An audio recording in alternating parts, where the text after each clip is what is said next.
스스로 완전한 깨달음을 얻으신 부탁께 예경 올리겠습니다.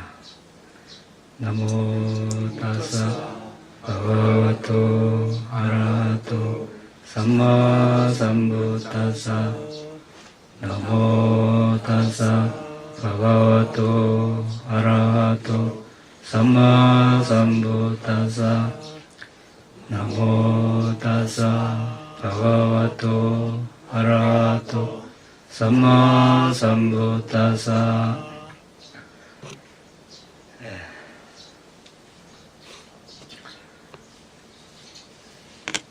우리는 지금 빠라미에 대해서 이야기하고 있습니다. 빠라미가 뭡니까?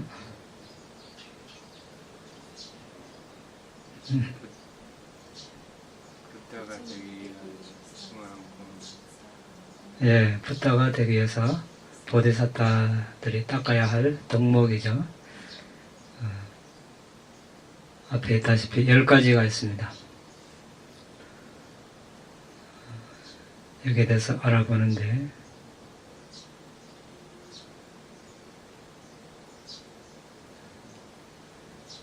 이제 빠라미 각각에 대해서 알아보기 전에 우리는 빠라미 자체에 대해서 16가지 측면에서 지금 알아보고 있습니다.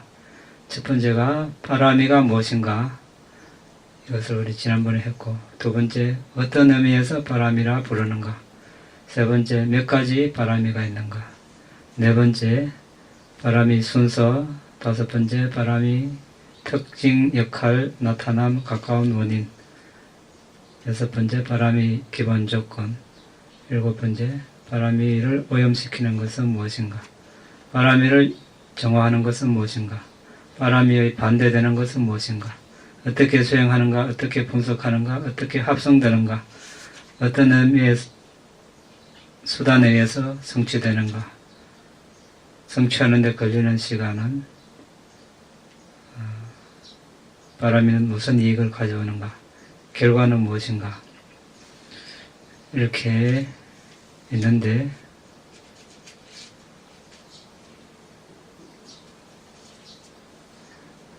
지금 우리가 하는 순서는 6번 빠라미의 기본 조건은 무엇인가, 여기에 대해서 보고 있는 중입니다. 그 중에서 이제 빠라미를 어떻게 성찰하는가, 그 단계에 있습니다. 빠라미를 닦는 것과 닦지 않으며 닦음으로써 오는 이익, 닦지 않음으로써 오는 불이익, 여기에 대해서 알아보고 있는데, 지난 시간에 보시 빠라미, 보시는 뭡니까? 다나 완료로, 그 다음에 지게 실라 했습니다. 그 다음에 출리 네캄마, 그 다음에 지혜 봤냐, 이렇게 했죠.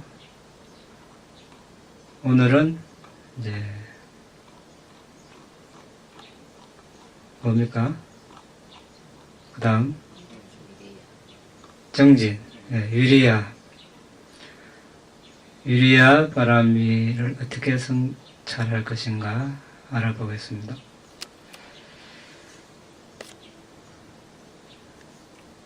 위리야는 말 그대로 노력하는 것입니다.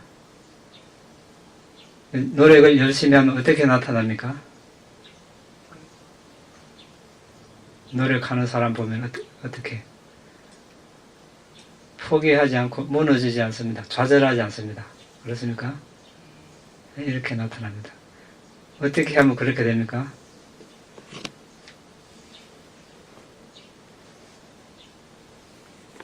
조금 힘들면 포기, 실망하고, 여기 8번, 어제 지난 시간에 얘기했죠. 결의바람이, 결정심이 아주 강할 때, 강하니까 결코 무너지지 않죠. 좌절하지 않습니다. 아무리 힘들어도 그것이 정진의 나타남입니다. 정진을 하려면 어떤 요인이 있어야 됩니까?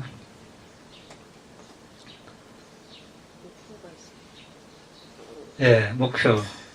맞습니다. 확실한 목표가. 사도. 예. 또 뭐가 있어야 되겠습니까? 목표는 어떻게 해서 생깁니까? 네, 결의. 또, 여러 가지 원인이 있을 수 있습니다. 있는데, 그 중에 또, 긴박감이죠, 긴박감. 절박함이라고. 어떻게 하면 절박함이, 어떤 것을 봄으로써 절박함이 일어난다고 했습니까? 예. 다죠. 생로병사. 태어나는 걸 보고 긴박감을 일으키고, 늙어가는 거, 병들고 죽는 거, 더 나아가서 죽어가지고 천상이나 인간계에 나면 그나마 다행인데, 사학도에 나면 정말로 괴로움의 연속이다. 이렇게 위험하다. 그 다음에 전생, 내생, 현생의 생계를 유지하기 위해서 힘들게 일을 해야 되는 것, 힘들게 일함으로써 오는 여러 가지 바람직하지 않은 일들. 결국 뭡니까? 삶 전체를 보고 긴박감을 일으켜야 된다는 것이죠. 그런데 사람마다, 어떤 사람은 멀리서 나와 별로 관계없는 사람이 병들고 죽었다 이러면, 그렇구나, 나도 언젠가 저래야 되겠지, 이렇게 긴박감을 일으키고, 어떤 사람은 가까운 친척이 이제 병들고 죽어야 자주 보던 사람이 병들고 죽었구나, 긴박감을 일으키고, 또 어떤 사람은 어떻습니까? 자신이 병들고 죽음에 이르러야 이제 긴박감을.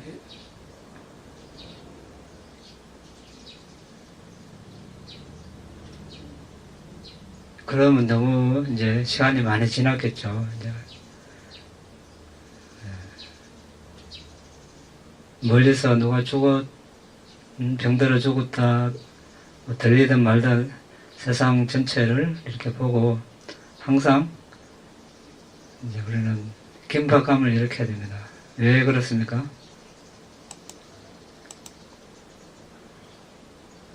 스스로 한번 답을 구해 보십시오.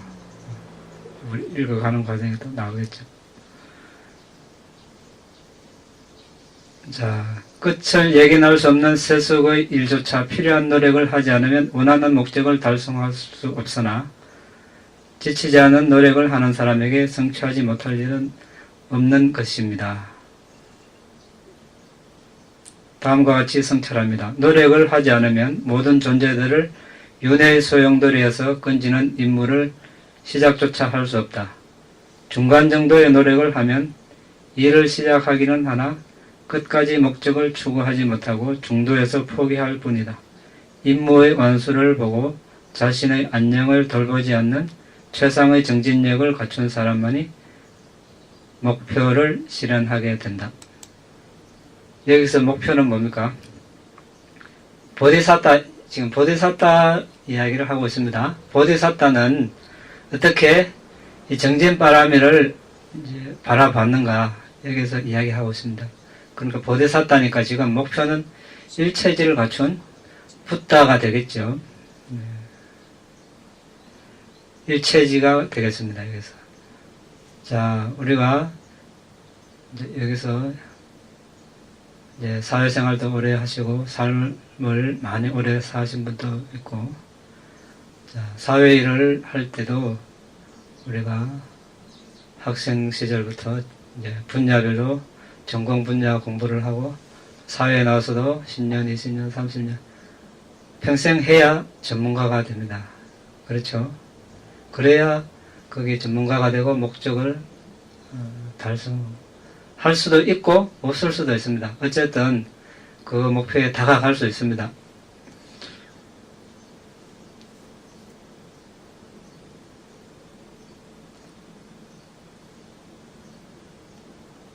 어쨌든 지치지 않고 포기하지 않으면 성취할 수 있습니다. 그런데 그 과정에도 세속의 일을 하는 사람 중에서도 포기를 하고 중간에 힘들면 그만두는 사람이 있는 반면에 또 왜 그렇습니까? 결정심이 약해서 그다음에 또 결정심이 강한 사람은 또 중간 이상 끝까지 나아가기도 합니다. 하물며 일체지를 얻기 위한 보디사타는 어떻게 해야 되겠는가? 이제 그걸 지금 스스로 성찰을 하고 있는 것입니다.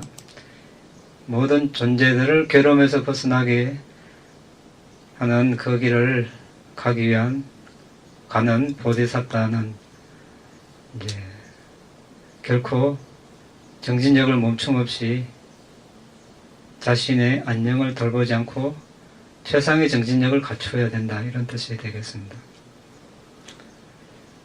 다시 충분한 정진력 없이 윤회로부터 해탈하려고 제자의 깨달음이나 벽지불의 깨달음을 소원한 조차도 바라는 깨달음의 목표를 달성할 수 없는데 스스로 완전한 깨달음의 포부를 지닌 사람이 충분한 정진 없이 어떻게 천신과 범천을 포함한 온 세상의 존재들을 구할 수 있겠는가?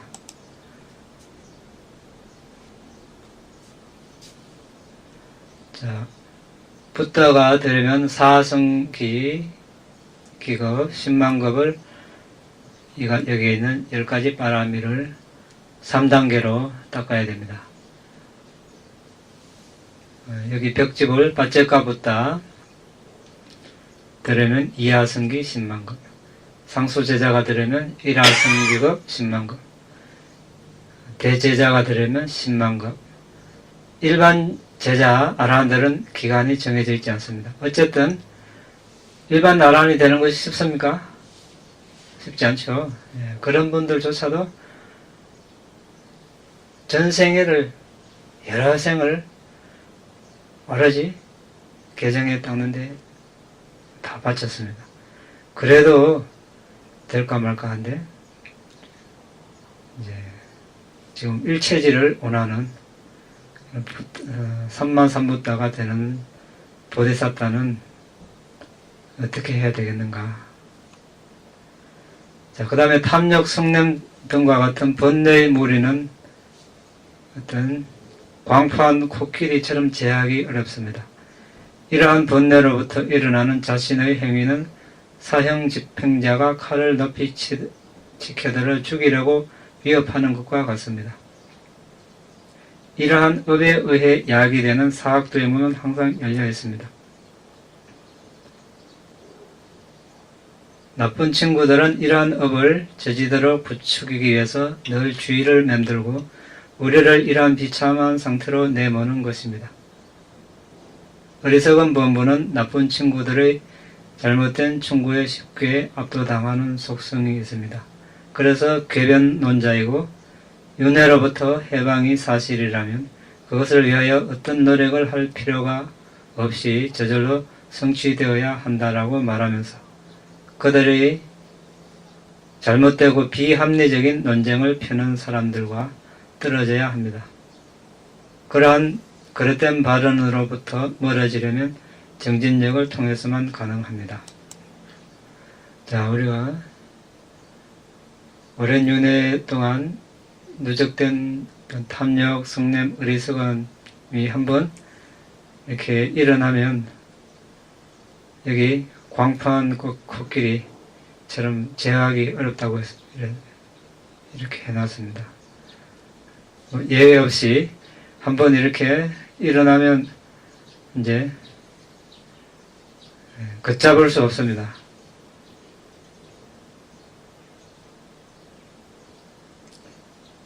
그래도 우리는 붓다의 말씀을 들어서 개를 생각하고 또 명상을 생각하니까 가능성이 좀 줄어들고 또 그 정도도 약하겠죠.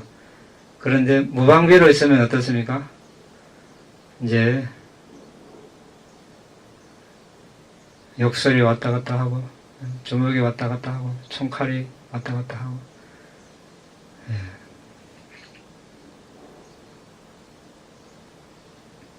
그리고 이제 주위에 어떤 사람들과 같이 지내느냐 여기 또 많이 좌우됩니다.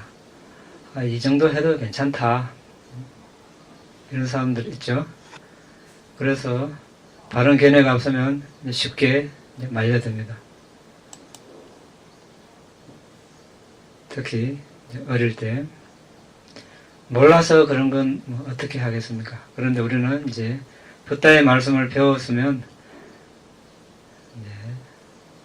이제 멀어져야 되겠죠. 또 거부할 줄 알아야 되고. 그러니까 이제 수행은 하기 싫고 계는 지키기 싫으면 여기 윤회로부터 해방이 사실이라면 그것을 위하여 어떤 노력을 할 필요도 없이 저절로 성취되어야 한다. 저절로 성취되겠습니까? 부탁께서도 그렇게 마지막 생에도 6년 고행을 하고 여러 가지 고생을 해서 부탁가 됐었는데 저절로 되는 것은 아무것도 없습니다. 원인 없는 결과는 없습니다. 원인을 지어야 어떤 좋은 결과가 나타나는 것입니다. 그런데 이것을 부정하는 사람도 있습니다. 본인이 하기 원치 않으니까.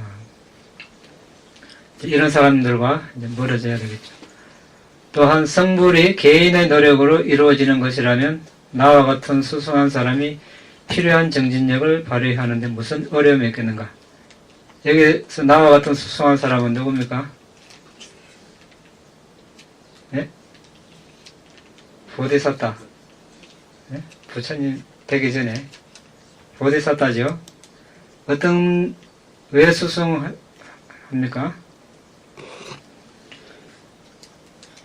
수기를 받을 때 이미 오신통 팔정덕을 갖췄죠. 오신통은 뭡니까? 하늘을 날고 모리를 걷고 멀리 있는 소리를 들을 수 있고 멀리 있는 것을 볼 수 있고 남의 마음을 알 수 있는 타심통, 전생을 보는 숙명통 이미 5가지를 갖췄고 색계사선정, 무색계사선정 그래서 팔정덕이라고 합니다. 이것을 갖췄습니다. 그리고 지혜도 상카라, 조건지어짐, 법에 대한 평정의 지혜까지 이미 갖췄기 때문에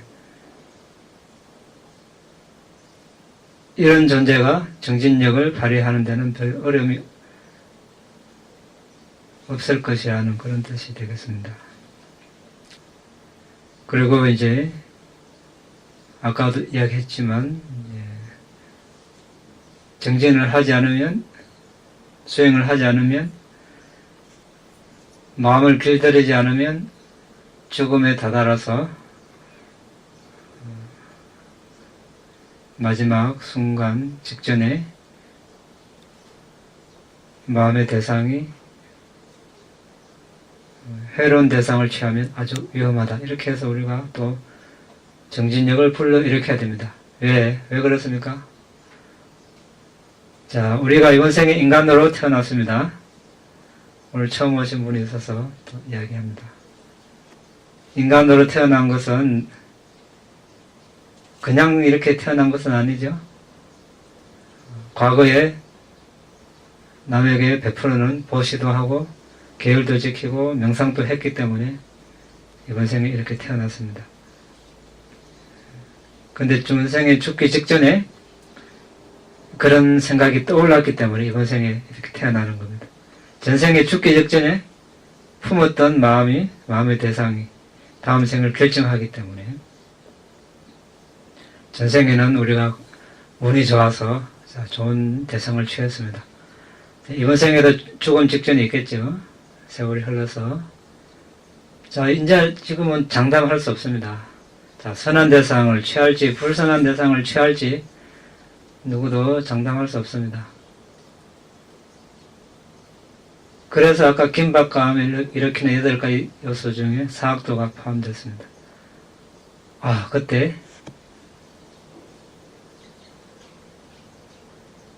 정신이 혼란해서 불선한 대상을 취하면 아주 위험하니까 지금 정신이 맑고 건강할 때, 조금이라도 젊을 때 정진을 하자. 이렇게 정진력을 불러일으켜야 되겠죠.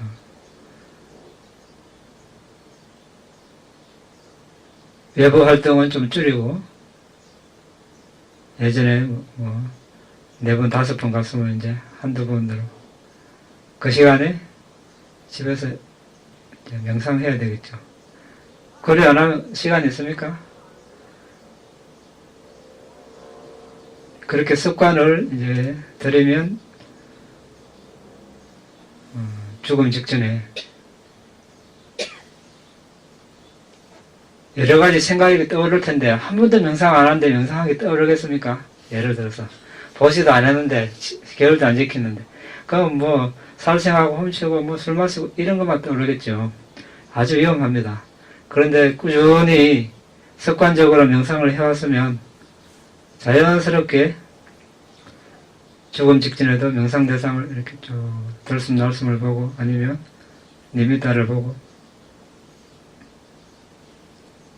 확률적으로 유익한 대상을 취할 가능성이 많은 걸 자꾸 만들어 놔야 되겠죠. 그렇습니까? 네. 이것만이 우리의 어떤 아주 훌륭한 재산입니다.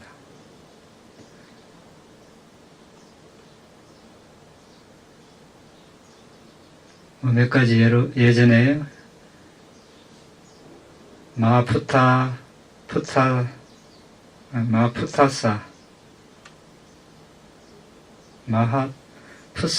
장로예요. 마하푸사대와 장로께서는 어떻게 명상 주제를 잊은 채 발걸음을 옮기지 않았다고 하셨죠. 잊어버리면 다시 돌아오고 19년 동안 20년째 그래서 아란이 됐습니다. 마하가나 장로는 16년 동안 이렇게 이제 정진력 이제 포기하지 않고 이렇게 하신 분들 우리가 예를 보는 겁니다. 포기하지 않고 이렇게 이분들은 어떻습니까? 출가해서 이제 가정도 없이 수행만 해도 이렇게 오래 걸렸다는 거죠. 자, 그 다음에 인내바람이 빨리로 뭡니까? 칸띠. 칸띠 바람입니다. 인내. 인내바람에는 큰 연민과 빼어난 수단의 지혜가 함께하는 존재들에게 해로움을 당할 때 견디고 그러한 상태에서 일어나는 반감을 없애는 지배적인 마음과 마음부수다 해놨습니다. 빼어난 수단은 보디사타가 존재들을 제도할 때 어떤 지혜로운 그런 방편이 되겠습니다. 방편선교지라고 하죠. 인내의 특징은 받아들임, 역할은 원하는 것과 원하지 않는 것을 견디는 것입니다. 원하는 것과 원하지 않는 것을 견디는 것이 인내라고 했습니다. 좋아도 싫어도 참는 것. 나타남은 관용, 용인, 아량, 포용, 관대함. 가까운 언니는 만물을 있는 그대로 본다 이렇게 되어 있습니다. 있는 그대로 보니까 이제 나를 괴롭혀도 있는 그대로 보고 나를 좋게 해도 있는 그대로 보고 이것이 이제 인내에 가까운 원인입니다. 인내는 모든 선한 속성과 반대되는 화를 없애고, 화가 즉 성냄이 모든 선한 속성과 반대된다고 표현을 해놨습니다. 그렇습니까? 화난 사람 아름답게 보입니까?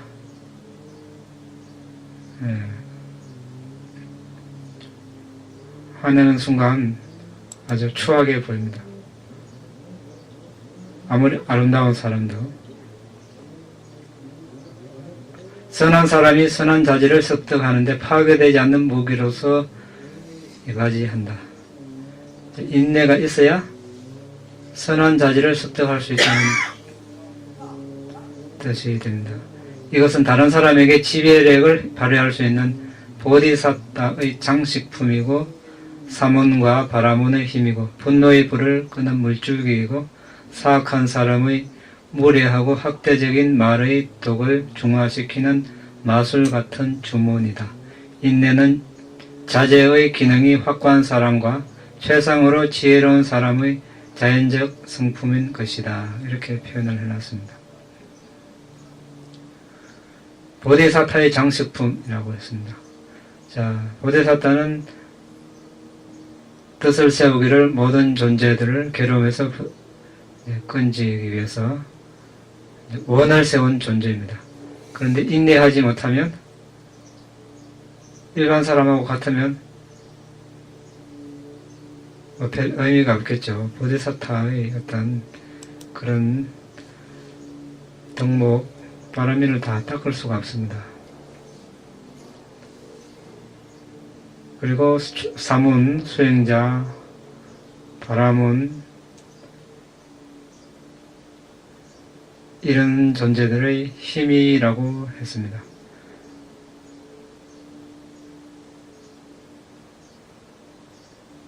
인내를 하니까 사악한 사람들이 이제 해로운 행위를 하고 또 학대적인 말을 해도 그것을 인내하니까 중화시킨다고 표현을 해놨습니다.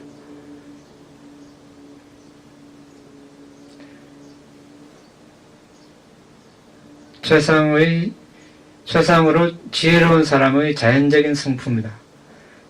최상으로 지혜로운 사람은 반드시 인내력을 가져야 된다는 뜻이 되겠습니다.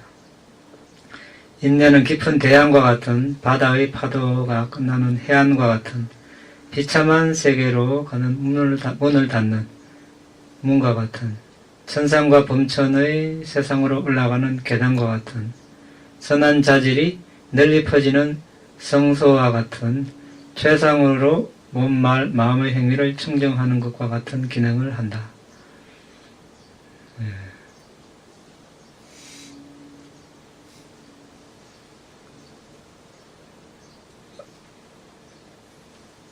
옛날에는 인도나 아니면 동서양 막론하고 신분제도가 있어가지고 노예가 있고 또 최상위 계급이 있고 이렇습니다. 경에 보면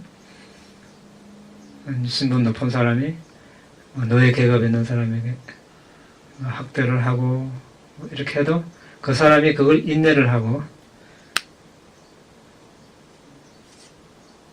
인내를 한 그 하나 가지고 천상에 난 사람도 많다고 이렇게 되어 있습니다.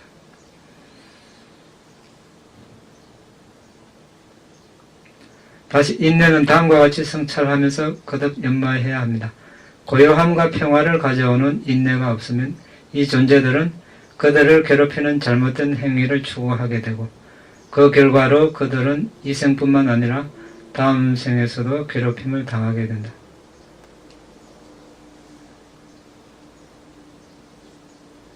인내 없으면 탐욕도 일어나고 성냄도 일어납니다. 그러면 결국 불선업을 짓게 됩니다. 그 결과로 이제 해로운 과보를 이 생에 받을 수도 있고 다음 생에 받을 수 있습니다. 이 생에 괴롭고 다음 생에 괴롭습니다. 그래서 인내를 해야 된다. 이렇게 이제 성찰을 합니다. 비록 내가 다른 사람들의 잘못으로 괴로운 것이 사실이지만 들판의 역할을 하는 나의 이 몸과 그 괴로움의 씨앗의 역할을 하는 그 행위는 다른 사람이 아닌 바로 나 자신이다. 그러니까 내가 있음으로써 일단 원인이 돼서 괴롭힘을 당하기도 하고 이렇게 되는 겁니다. 그래서 이제 그것을 염두에 둔다는 그런 뜻이 되겠습니다. 나의 이 인내는 괴로움의 빚을 청산하는 수단이다. 인내를 해야 괴로움이 점점 줄어들겠죠. 거기에서 반응을 하고 같이 맞받아치면 어떻습니까? 빚이 청산 안 되고 더 늘어나죠. 빚 갚을 좋은 기회가 왔는데 놓치는 겁니다. 근데 쉽지 않죠. 대부분 자존심 때문에 그렇게 못하는 경우가 많습니다. 그런데 하지 않으면 또 그런 일이 또 일어나고 더 강하게 일어나고 빚 갚기가 이렇게 쉽지 않습니다. 잘못된 행위를 하는 사람이 없다면 내가 어떻게 인내바람을 충족할 수 있겠는가? 그런 사람이 자신에게 그런 걸 안 하면 좋겠지만 해로운 행위를 근데 해로운 행위를 일단 했다면 그 사람이 이렇게 안 했으면 내가 이렇게 인내바람을 충족할 수 있겠는가? 아니면 괴로움에 대해서 한 번 더 생각해 볼 수 있겠는가? 자, 우리가 살아가는데 늘상 괴로움이 없으면 행복하다면 계를 지키고 수행하겠습니까? 우리가 나쁜 일을 해도 그 과보도 없고 선한 행을 해도 과보도 없다고 한다면 아마 수행할 사람이 아마 아무도 없을 겁니다. 왜 힘들어 그렇게 하겠습니까? 그런데 살다 보니까 마냥 좋을 것 같은 세상도 어느 날 슬픈 날도 다가오고 어느 또 우울한 날도 다가오고 행복한 날도 다가오고 행복한 날이 있다 싶으면 또 누가 무슨 일이 일어났다 이래 이야기하고 그런 일이 있음으로써 왜 이렇게 살아야 되나 이런 생각도 일어나고 다른 방법이 없나 이런 생각을 하게 되겠죠. 해야 정상이 아니겠습니까? 하는 것만 정상이 아니라 생각만 하면 또 의미가 없죠. 바른 길이 뭔가 찾아 나서다 보면 부탁해서 세상에 나셨고 가르치신 법이 담마가 있구나. 이제 이렇게 이제 연결이 되겠죠. 근데 찾지 않으면 이제 괴롭기는 괴로운데 이제 만성이 돼서 그냥 그렇게 지내면서 불순음만 계속 지으면서 생을 마감하게 되는 겁니다. 그래서 어떤 바람직한 일이 생기면 인내바람이를 닦을 좋은 기회가 왔다.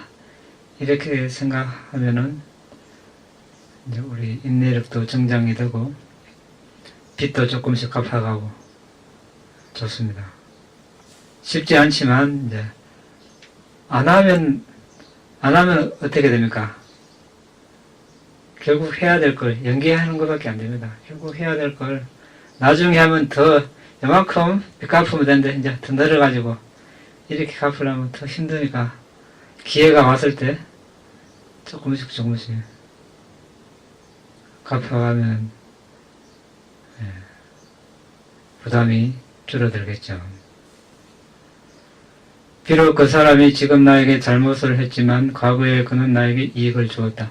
그의 잘못된 행위는 나의 인내 수행을 위한 원인이 되고 그러니 그것은 나에게 이익을 가져다 준다. 역시 보디사타의 마음가짐입니다. 자, 우리도 어떻게 해야 됩니까? 흉내를 내고 따라 배워야 되겠죠. 이 모든 존재들은 나의 자식과 같은데 지혜로운 사람이 어떻게 자기 자식의 잘못에 대해서 화를 낼 수 있는가? 보디사타는 이제 모든 존재를 자식과 같이 대하기 때문에 이런 마음을 냅니다. 우리도 좋은 것은 따라 배워야 되겠죠. 그는 노여움의 악마에 사로잡힌 듯 나에게 잘못을 했다. 나는 그를 사로잡는 이 악마를 몰아내야 한다. 그 사람 이제 노여움, 성을 내고 화를 낸 사람 보면 한번 그게 사로잡히면 어떻습니까? 사람이 정상으로 안 보이죠? 그 사람은 참 이제 처근하게 이렇게 봐야 되는 겁니다. 왜 그렇게 됩니까? 우리가 인간으로 태어났기 때문에 어리석어지거나 지혜로워지는 것이 아니다. 이렇게 부탁해서 말씀하셨습니다. 번뇌를 자제하지 못하기 때문에 어리석어지고 번뇌를 자신의 통제에 둘 수 있기 때문에 지혜로워진다고 이렇게 말씀하셨습니다. 그래서 우리가 인간으로 태어나도 지혜로워지기도 하고 어리석어지기도 하는 겁니다. 지혜로운 사람은 어떤 사람입니까? 일반적으로 우리가 지난 외상날 우리 망갈라섰다 할 때 이야기했죠? 기억납니까? 안 납니까? 길상경 우리 지혜로운 사람, 자 우리 계를 지키는 사람입니다. 생명을 죽이지 않는 사람, 지혜로운 사람입니다. 주지 않는 것을 가지지 않고 보호받고 있는 사람과 잘못된 승인을 하지 않고 사실이 아닌 말을 하지 않는 사람, 선의의 거짓말도 하지 않는 사람, 그리고 험악한 말, 중상모략하는 말, 쓸데없는 말 하지 않는 사람, 그리고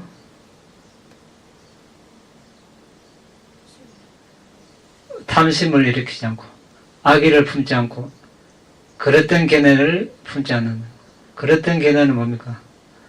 억과 억의 결과에 대한 지혜가 없는 거죠. 악행을 하면 악한 가보가 있다. 선행을 하면 선한 가보가 있다. 여기에 대한 올바른 이제 믿음을 가진 사람은 지혜로운 사람입니다. 반대의 행위를 하는 사람은 어리석은 사람입니다. 이제 더 나아가서 지혜는 어떤 게 지혜입니까? 궁극적으로 우리가 니바나로 가는데 도움이 되는 이것도 다 포함해서 업과 업의 결과에 대한 법칙을 이해하는 것이 지혜. 사마타 선정의 지혜.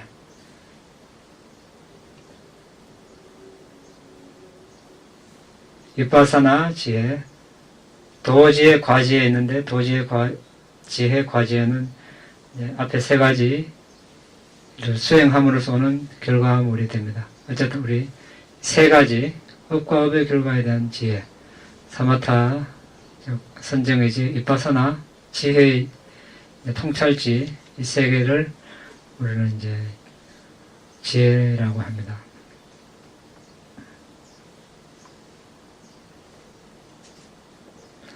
그래서 자제력이 있어야 계를 지킬 수 있겠죠. 자제력이 없으면 계를 못 지킵니다. 그래서 아까 부탁해서 번뇌를 통제해 둘 수 없으면 어리석어지는 겁니다. 이런 행위를 마구마구 하니까. 그런데 번뇌를 자신의 통제에 두면 몸으로 말로 정신적으로 선한 행위를 하게 됩니다. 나 역시 이 고통이 일어나게 한 잘못된 행위의 원인이다. 내가 있지 않다면 그랬던 행위가 없을 것이기 때문이다. 일단 내가 있으니까, 대상이 있으니까 누가 나에게 욕도 하고 괴롭히기도 합니다. 그러니까 내 자신을 원인이라고 보는 거죠. 자, 여기에 해당되지 않는 사람이 있습니까? 붓다조차도 예외가 될 수 없습니다. 붓다조차도 누구한테 모함받고 비난도 받고 이렇게 했습니다. 일단 이렇게 우리가 성찰을 해야 근본적으로 접근을 할 수 있다는 겁니다. 그렇지 않으면 눈앞에 그것만 보고 하기 때문에 거기서만 불꽃이 튑니다. 해결할 방법이 없습니다. 그랬던 행위를 한 정신물질 현상과 그랬던 행위를 당한 정신물질 현상 모두 바로 이 순간 그쳤다. 누가 누구에게 화를 내는가? 화를 내서는 안 된다.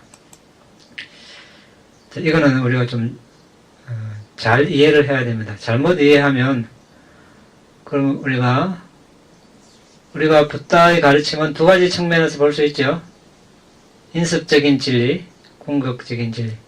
인습적인 진리 측면에서는 사람도 있고 여자도 있고 남자도 있고 책상도 있고 짐승, 천신, 버스, 집, 자동차, 산 있습니다. 그런데 궁극적인 진리 측면에서는 그런 것들이 없고 궁극적 정신 물질만 있습니다. 그렇다고 해서 보면은 어떤 사람이 어떤 사람에게 어떤 사람을 죽인다. 궁극적 정신물질을 죽이는데 뭐가 탈이 있겠나? 이래 생각할 수 있겠죠. 오해할 수 있습니다. 그렇습니까? 실제로 이렇게 이해하는 사람도 있습니다. 궁극적 차원에서는 이제 그렇게 이해가 될 수 있지만 우리가 인습적인 진리라고 무시해서 안 됩니다. 그것도 아주 중요합니다. 왜냐하면 궁극적인 진리를 이해하게끔 인도하는 그런 다리 역할을 하고 또 선업을 짓게 하는 그런 역할을 하기 때문에 어떤 계율이나 이런 질서가 없으면 대부분 불선업을 짓겠죠. 대부분에 이제 혼란해지고 궁극적인 인습적인 진리 측면에서는 우리가 남자와 여자에서 어떤 기본적인 예의를 갖추고 또 윗사람 아랫사람 가족 간에 부모 형제 남편 아내 다 기본적으로 지켜야 할 도리를 갖췄을 때 이제 선업을 짓는 것입니다. 그런데 무조건 궁극적 정신물질 이렇게 하면 그 행위는 다 사라졌으니까 사라진 것이지만 일반적으로 우리가 들은 바가 있기 때문에 그렇죠. 궁극적인 정신물질을 여러분들이 봤을 수도 있고 못 봤을 수도 있습니다. 못 봤다면 짐작만 할 뿐이죠. 그래도 들은 바가 있으니까 간접적으로라도 그렇게 생각을 하는 겁니다. 그렇게 해서라도 그 불순함을 좀 내려놓기 위한 하나의 수단이죠. 이것을 무조건 적용하라는 그런 뜻은 아닙니다. 안 그러면 엄청난 불순함을 짓게 되겠죠.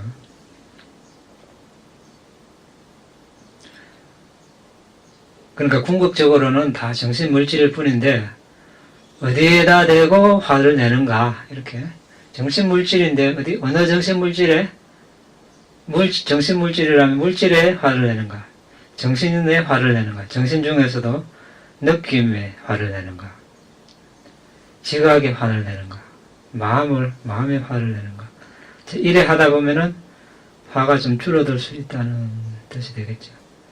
자, 그리고 궁극적 의미에서는 모든 현상이 무아인데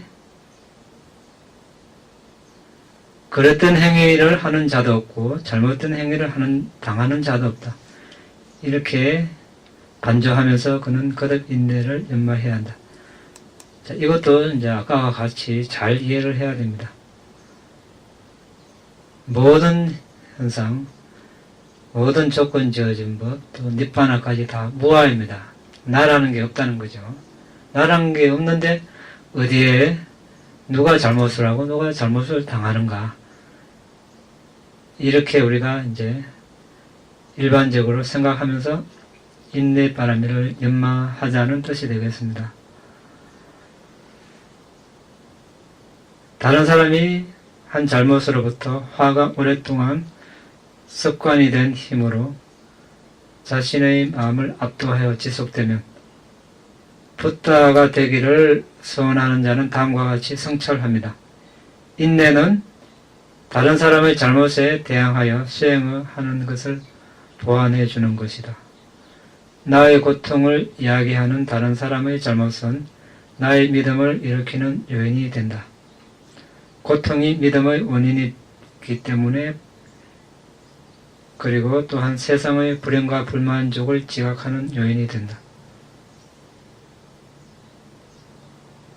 자, 나에게 고통을 야기하는 다른 사람의 잘못은 나의 믿음을 일으키는 요인이 된다. 자, 부탁해서 태어남이 고통이다. 고통이 태어납니다. 사성제, 괴로움의 고귀한 진리. 첫 번째가 괴로움의 고귀한 진리입니다. 자, 여기에 대한 믿음. 남이 나에게 고통을 주니까 정말 세상은 고통이구나. 붓다의 말씀에 동의를 합니까? 동의합니까? 안 합니까?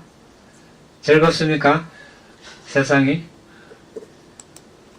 즐거움도 있고 괴로움도 있습니까? 대답이 없네요. 즐거운 모양이네요. 좋은 모양. 그렇습니까? 예. 네, 괴로움이 있어야, 부탁해서 정말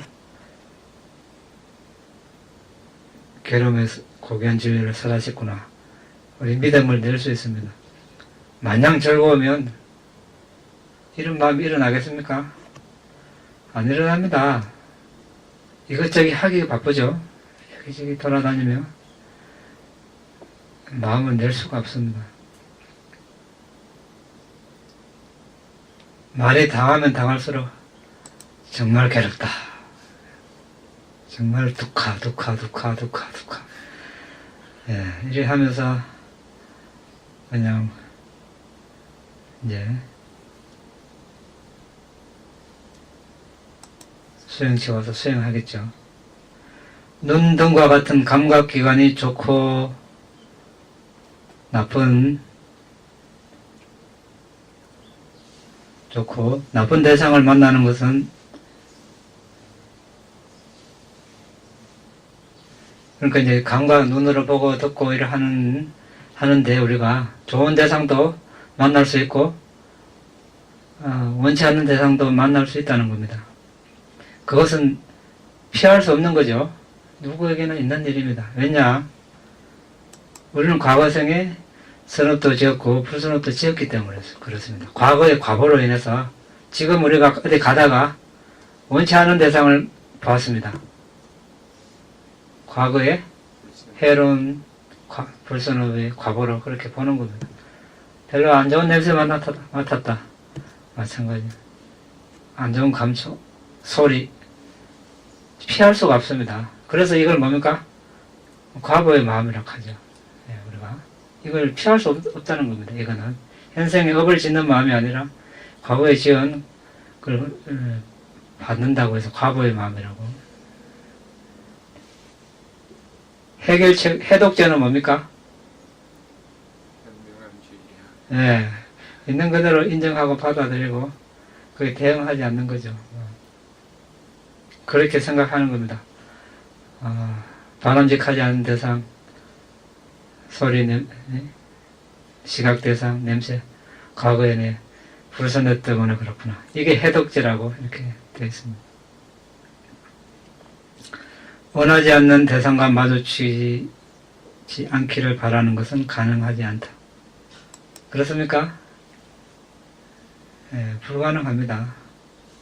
원하는 거면 어떻게 원하지 않는 게 더 많죠? 살다 보면 뭐 사람마다 다르겠지만 성령의 지시를 따르면서 사람은 격분하여 정신이 혼란해지고 무모해진다. 그러한 사람의 잘못에 대해 보복한들 무슨 소용이 있겠는가? 자, 사람이 이쯤 되면 어떻습니까?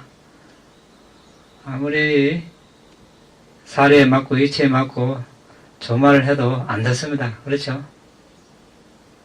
날뛰입니다. 정신이 혼란해지니까, 판단력이 흐려지니까. 거기에서 뭐 더 이렇게 대응해봐야 서로 더 나빠지기만 합니다. 전지하신 부탁께서는 이 모든 존재들을 자신의 소중한 자식처럼 돌보신다. 그러므로 부탁가 되기를 소원하면서 그들 때문에 절망하거나 그들에게 화를 내서는 안 된다. 예, 이제 보디사타의 마음가짐에 대해서 이야기하고 있습니다. 자, 왜 우리가 이걸 배우고 합니까?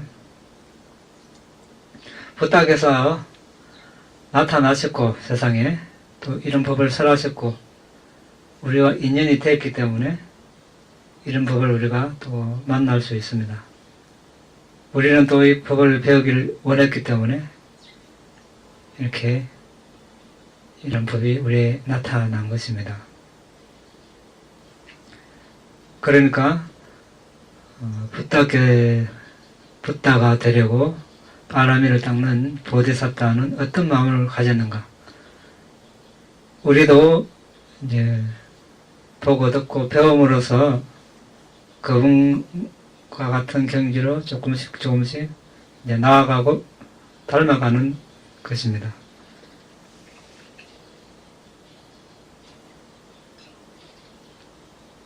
어떻게? 전지하신 부탁께서는 전지하신 모든 것을 아시는 부탁께서는 이 모든 존재들을 자신의 소중한 자식처럼 돌보신다. 그러므로 부탁가 되기를 소원하면서 그들에게 절망하거나 화를 내서는 안 된다. 절망해서 안 된다. 이렇게 이제 화를 내서 안 된다. 이렇게 말씀하셨습니다.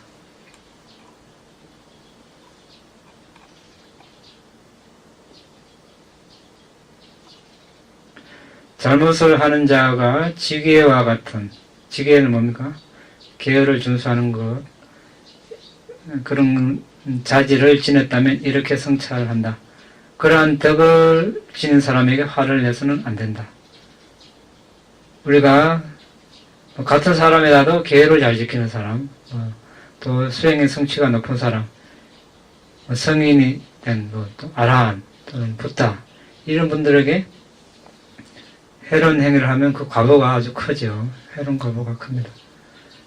이렇게 이제 성찰을 하고, 잘못을 한 자가 지게와 같은 고귀한 자질이 없는 자라면 그는 크나큰 여민으로 대해야 하는 사람이다. 그러니까 고귀한 자질이 없는 사람에게는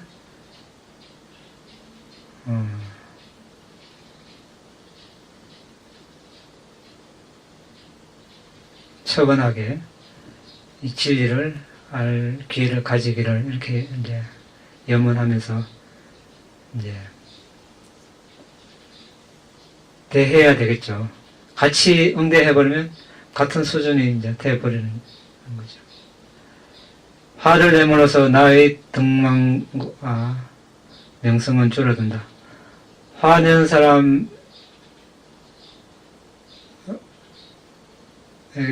이 명성이 있는 사람은 없죠. 그래서 이제 나의 또 좋은 성품이 줄어든다. 이렇게 이제 성찰합니다. 그에게 화를 내게 됨으로써 나는 추하게 보이고 편히 잠들지 못하는 등으로 나의 적을 기쁘게 한다. 나와 적대적인 관계가 있는 사람이 내가 화내는 걸 보면 기뻐하겠죠? 예, 그런 일이 없으면 좋겠지만 세상에 일어나고 있는 현실입니다. 이 화는 모든 해로움과 모든 재산을 파괴하는 강력한 적이다. 예, 화가 나면 개인 대 개인이면 개인끼리 싸우고 개인 재산 파괴하고, 단체면 단체끼리, 나라면 나라끼리 전쟁을 하고, 인내를 하지 않기 때문에. 그렇습니까?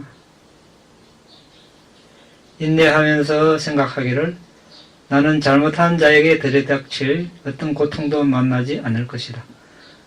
또는 그에게 화로 대갚음을 하면 나는 단지 나의 적의 발자취만 따를 뿐이다. 예, 안 갚음을 하면 또 저쪽에서 또 앙심을 품고 언젠가 또 안 갚음을 하고 또 하고 이제 계속 이어지니까, 인내를 통하여 화를 극복하면 나는 또한 성냄의 노예인 적을 완전히 정복하는 것이 된다. 예, 인내를 통하여 화를 극복해야 이제 그 성냄을 정복한다고. 거기서 이제 화를 내고 같이 하면 이제 정복하는 것이 아니고 정복당하는 거죠. 성냄 때문에 인내라는 고귀한 자질을 포기하는 것은 적절하지 않다. 모든 선한 자질의 정반대인 성냄이 나에게 일어난다면 내가 어떻게 계율을 지키는 것과 같은 고귀한 자질을 부여받을 수 있겠는가?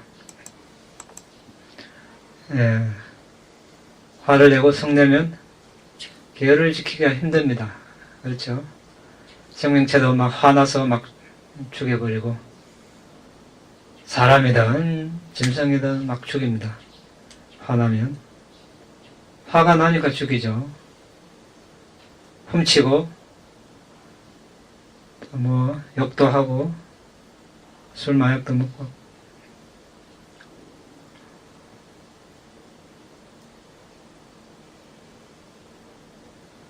그런 고귀한 자질 없이 내가 어떻게 존재들을 돕고 돕는 일체질을 갖춘 붓다가 되는 서원의 목표를 성취하겠는가?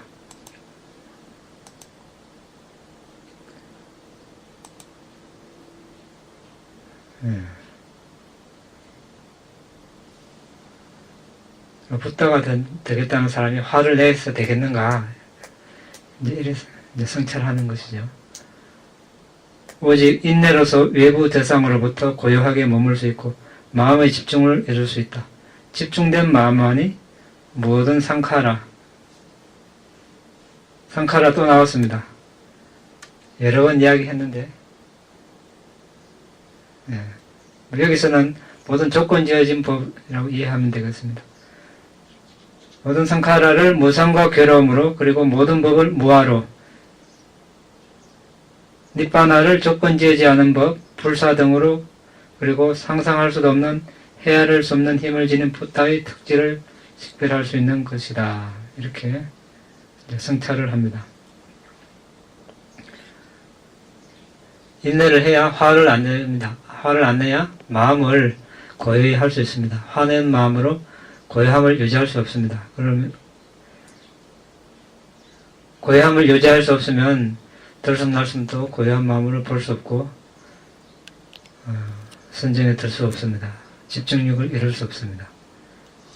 그러면 어떤 궁극적 정신물질을 식별할 수도 없고 니빠나로 갈 수도 없습니다.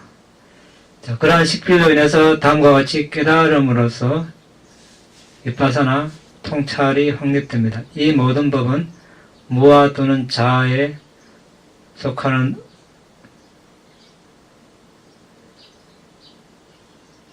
자연적 현상이다. 그들은 각자의 조건 따라 일어나고 사라진다. 그들은 온 곳도 없고 가는 곳도 없다. 그들은 실제로서 어디서도 영원히 자리 잡지 않는다.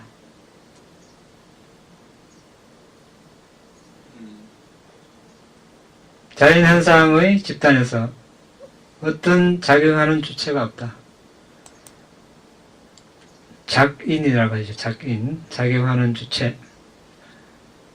그냥 궁극적 정신물질만 일어났다 사라질 뿐이라는 겁니다. 거기에 뭔가 영원한 자아, 영혼 이런 것이 있어서 조종을 하는 것이 아니라 조건 따라서 궁극적 정신물질이 일어났다가 조건 따라 사라진다는 그런 의미가 되겠습니다.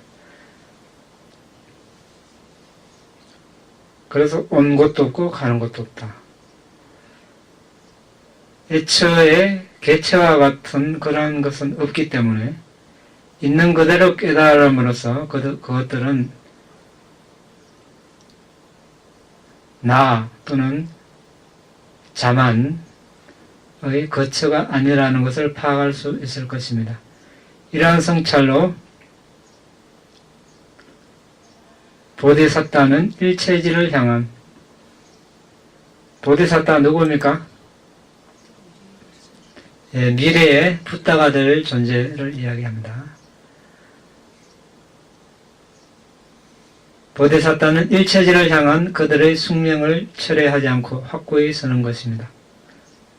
자, 보디사타가 한 말 중에 한 구절, 두려움 때문에 수승한 사람 또는 윗사람이 하는 어떤 학대적인 말, 무례 이런 것들을 견딜 수 있습니다. 경쟁의 위험을 막기 위해서 동등한 사람의 학대적인 말을 견딜 수 있습니다. 그러나 현자는 아무런 특별한 이유 없이 열등한 사람, 즉 자신의 손아래 사람이 하는 무례함을 참는 것이 인내의 최상의 형태라고 말합니다. 그래서 이제 한국에서는 인욕바람이라고도 하기도 하죠. 그것이 여기에 해당되겠습니다. 이 사람이 뭐라 하거나 이렇게 설사 좀 잘못된 걸 해도 우리는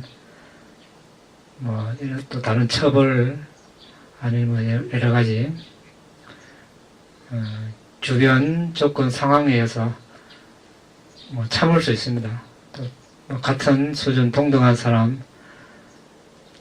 사람에게도.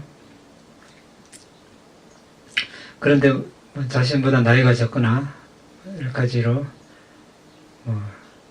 여기서 열등하다 표현을 해놨는데, 이런 사람들에게 무례함을 당하거나 욕을 듣는다거나 참을 사람이 몇 명 많이 없겠죠.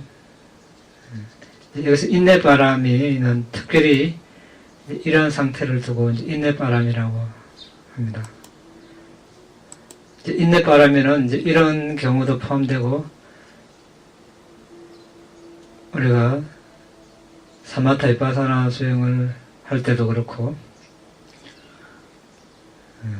계율을 지킬 때도 그렇습니다.